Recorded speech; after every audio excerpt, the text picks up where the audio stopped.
స్వస్థతశాల ఇది నా యేసు నివసించశాల.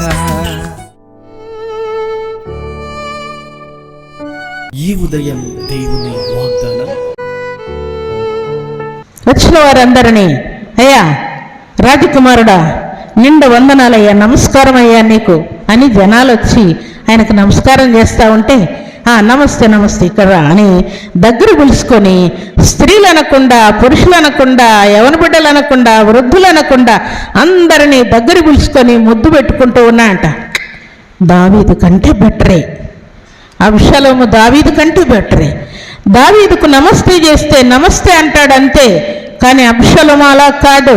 దగ్గర పిలుచుకొని వాటేసుకొని ప్రతి ఒక్కరిని పిల్లలనక, పెద్దలనక, యవనస్తులనక, స్త్రీలనక, పురుషులనక అందరినీ ప్రేమిస్తూ ముద్దు పెట్టుకొని పంపిస్తూ ఉన్నాడు అని ప్రజలందరూ ఆకర్షించబడినట్లుగా, దావీదు రాజుగా వద్దు, అబ్షలోమే రాజుగా ఉండాలి అనుకునేటట్టుగా ఈయన ప్లాన్ చేస్తూ తండ్రికి వ్యతిరేకంగా ప్లాన్ చేస్తున్నాడు. ఇప్పుడు ఎవరేమయ్యారు చెప్పండి? సౌలు దావీదుకు వ్యతిరేకముగా ప్లాన్ చేసి చేసి చేసి ఏమయ్యాడు? చనిపోయాడు కదా, తన్ను తానే చంపుకొని చనిపోయాడు. ఇప్పుడు మరలా ఎవరు తయారయ్యారు? ఇంకో సౌలు కుమారుడే ఇంకో సౌలు అయ్యాడు. అబ్షలోము చాలా యుద్ధశూరుడు కాబట్టి ఊర్లో ఉంటే ఏదో ఒక రోజు మనల్ని చంపేస్తాడని చెప్పి అబ్షలోముకు భయపడి దావీదు ఆయన సైన్యం అంతా అరణ్యానికి వెళ్ళిపోతారు. ఇలాగ ఎంతకాలం ఉంటామయ్యా? కొంతకాలం అరణ్యాల్లో గుహల్లో సౌలు ఉన్నంతకాలం అరణ్యంలోనే ఉన్నావు, ఇంకెంతకాలం ఉంటావు నీ కుమారునితో? మరి కాబట్టి యుద్ధం చేద్దాం, నీ కుమారుడు గెలిస్తే ఆయనే రాజుగా ఉంటాడు, మనం గెలిస్తే మనమే రాజుగా ఉందాం అని సైనికులందరూ ప్లాన్ చేస్తే దావీదు ఇష్టం లేకుండా కుమారుని మీదకి యుద్ధానికి మూలుగుతాడు. ప్రియులారా, అయ్యలారా యుద్ధానికి బయలుదేరుతున్నారు కదా, నా కుమారుడైన అబ్షలోమును మాత్రం ఏం చేయొద్దండి దయచేసి. యుద్ధం ఎవరికి?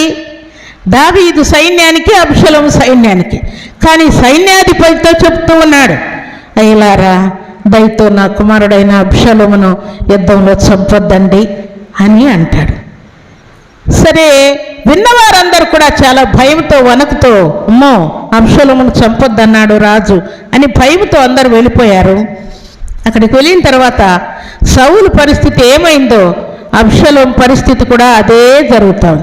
దావీదు యొక్క సైన్యం అంతకంతకు తేజరిలతో విజయోత్సాహంతో ముందుకు వెళ్ళిపోతూ ఉన్నారు. ప్రియులారా, అబ్షలోము సైన్యం అంతా కూలిపోతూ ఉన్నారు, కృంగిపోతూ ఉన్నారు, అలసిపోతూ ఉన్నారు, ఓడిపోతా ఉన్న భయముతో ఉన్నారు. ఆ టైంలో అబ్షలోము ఆయన కంచెర గాడిద మీద కూర్చొని ప్రయాణం చేస్తున్నాడు యుద్ధానికి వెళ్ళడానికి. ఆయన ప్రయాణం చేస్తూ వెళ్ళేటప్పుడు చాలా అందంగా ఉంటాడంట, ఆయన చాలా హైట్ ఉంటాడంట, చాలా వెయిట్ ఉంటాడంట, తల కూడా చాలా పొడవుగా ఉంటుందంట, స్త్రీలకు ఉన్నంత జుట్టు ఉండేదంట ఆయనకి. ఆయన బాగా కొప్పు జుట్టుకొని, తలంతా కొప్పు జుట్టుకొని ఆయన కంచెరగాడిద మీద వెళ్తూ ఉంటే వెనక నుండి దావీదు యొక్క సైన్యం తరుముకుంటూ వస్తూ ఉన్నారు. ఆ కంచెరగాడిదను ఆయన స్పీడ్గా ముక్కుకు తాడేసి లాగి శత్రువులకు చిక్కుతానేమో అనుకొని స్పీడ్గా పరిగెత్తిస్తూ ఉంటే అది ముళ్ళ కంపతో కూడినటువంటి ఒక చెట్టు కిందికి రాగానే అది మామూలుగా ఎగురుకుంటూ వెళ్ళిపోతూ ఉంది.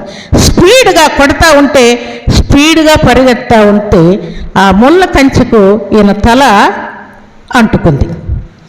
అంటుకోగానే అది పరిగెడతా ఉంది కదా కంచెరగాడిద, అది పరిగెడుతూ ఉంటే ఇట్లా ఎగిరినప్పుడు తల పోయి ఆ కంప చెట్టుకు తగులుకున్నది. ఈ కంచెరగాడిద పరిగెత్తుతానే ఉంది. ఈయన ఎక్కడున్నాడు? చెట్టుకు వేలాడబడి ఉన్నాడు. ఈయన బరువు మొత్తం, తల మొత్తం కంప చెట్టు మొత్తం పట్టేసుకుంది. మొత్తం తల దుడ్డంతా, ఈ కొప్పు అంతా ఊడిపోయి కొప్పు మొత్తం ఇట్లా ఉయ్యాల ఊగినట్టుగా ఊగుతూ ఉన్నాడు. కింద దిగడానికి లేదు, పైన పట్టుకోవడానికి అవకాశం లేనట్టుగా కంప చెట్టుకు వేలాడబడి ఉన్నాడు. అప్పటికే ఒళ్ళంతా గాయాలయ్యాయంట. ఇప్పుడు దావీదు యొక్క సైన్యం వెనక నుండి వస్తూ ఉన్నారు. అబ్షలోము చెట్టుకు వేలాడబడి బ్రతికే ఉన్నాడు అని చూస్తూ చంపకుండా, అమ్మో యుద్ధానికి వచ్చేటప్పుడు దావీదు మహారాజు నా కుమారుడైన అబ్షాలోమును ముట్టద్దు అని చెప్పాడు. కాబట్టి ఈరోజు ఒకవేళ అబ్షాలోమును చంపేస్తే రాజు తప్పకుండా చంపుతాడు. కాబట్టి నేను ముట్టనని ఎవ్వరు ముట్టకుండా చూసుకుంటూనే వెళ్ళిపోతూ ఉన్నారు. ఆయనేమో చెట్టుకు వేలాడబడి ఉయ్యాల ఊగినట్టుగా కిందికి పైకి వేలాడబడుతూ ఉన్నాడు. అప్పుడు ఒక సైనికుడు వచ్చి యుద్ధ సైన్యాధిపతితో, యోబాబు అనే వ్యక్తితో, అయ్యా అబ్షాలోము చెట్టుకు వేలాడబడి ఉన్నాడు అనంటే, చూసి ఏం చేసావురా మరి నువ్వు అనంటే, రాజు ఇలాగ ఆజ్ఞ ఇచ్చాడు కదా, నా కుమారుని చంపద్దు అన్నాడు కదా, అందుకని భయపడి ఊరికొచ్చేసాను. ఎట్లా ఊరికొస్తావురా? ఏ చెట్టు దగ్గర రా, నాతో పాటు రా, వెంటనే కాజేస్తాను నేను అని హడావుడిగా యోవాబు వచ్చి అబ్షాలోమును చంపేస్తాడు. చూడండి, సౌలు దావీదుకు వ్యతిరేకమై సౌలు చనిపోయాడు కదా, అబ్షాలోము కూడా దేవుని చేత అభిషేకించబడినవాడని భయపడకుండా తండ్రికి ఎదురు తిరిగి ఆయన కూడా చనిపోయాడు.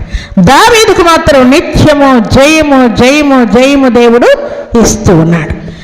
భయపడాలి దేవునికి, ఎందుకు దేవుని మందిరానికి రావాలి, ఎందుకు వాక్యం చదవాలి, ఎందుకు ప్రార్థన చేయాలి అనేవారు ఎవరైనా గుండె చేసుకొని చెప్పండి. 100 సంవత్సరాలు బ్రతుకుతాననే వాళ్ళు ఉన్నారా? ఈరోజు ఉన్నాం, రేపు ఉంటామో లేదో కూడా తెలియదు. ఈరోజు వచ్చిన వారందరూ కూడా రేపు పరిశుద్ధమైన ఆరాధనలో ఉంటారో లేదో కూడా తెలియనటువంటి పరిస్థితుల్లో మనం ఉన్నాం ప్రియులారా. ఇలాంటి అల్పమైన స్వల్పమైన జీవితానికి మనం స్వస్తి చెప్పి శాశ్వతమైనటువంటి దేవుని యొక్క నామానికి విధేయత చూపి దేవుని నుండి అధికమైన దీవెనల ఆశీర్వాదములు పొందుకున్నట్లుగా భక్తులు ఎలాగున సహించి ఓర్చుకొని శత్రువులను భరించి దేవుని నుండి అధికమైన దీవెన ఆశీర్వాదం పొందుకున్నారు. అలాగున ఇంట బయట సంఘంలో సమాజంలో దేవునికి లోబడి భయపడి బ్రతుకుదాం. దేవుని నుండి అధికమైన దీవెనలు ఆశీర్వాదములు పొందుకుందాం. అలాంటి కృపా భాగ్యం సర్వశక్తిమంతుడైనటువంటి దేవాతి దేవుడు సర్వ సమృద్ధిగా మనందరికీ అనుగ్రహించి ఆశీర్వదించునుగాక. ఆమేన్.